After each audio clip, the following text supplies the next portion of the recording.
Hi, ആദ്യമായിട്ടാണ് ഞാൻ ഒരു വോയിസ് ചെയ്യുന്നത്.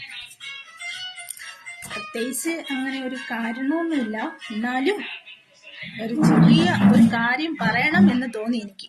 അതാണ് വന്നത്.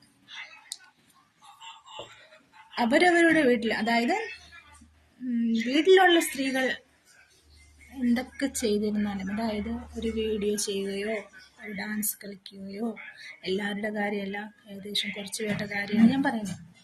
എന്തൊക്കെ ചെയ്തിരുന്നാലും അതെന്തോ വലിയൊരു തെറ്റ്, മോശം, അതങ്ങനെ ചെയ്യാൻ പാടില്ല, ഇങ്ങനെ ചെയ്യാൻ പാടില്ല, അങ്ങനെ ഒരുപാട് ബന്ധുക്കളുടെ ഇടയിലാവട്ടെ, ആരായിക്കോട്ടെ അങ്ങനെയാണ്. പക്ഷേ ഈ പുറത്തുള്ള സ്ത്രീകൾ ചെയ്ത് കഴിഞ്ഞാൽ അവർക്കൊരു കുഴപ്പമില്ല. അവർക്ക് നല്ലതാണ് ചെയ്യുന്നത്. അവർക്ക് ലൈക്ക് കൊടുക്കാനും കമൻറ്റ് കൊടുക്കാനും അവരെ പ്രോത്സാഹിപ്പിക്കാനൊക്കെ എല്ലാവർക്കും എന്ത് ഇൻട്രസ്റ്റാണ്, സത്യമല്ലേ?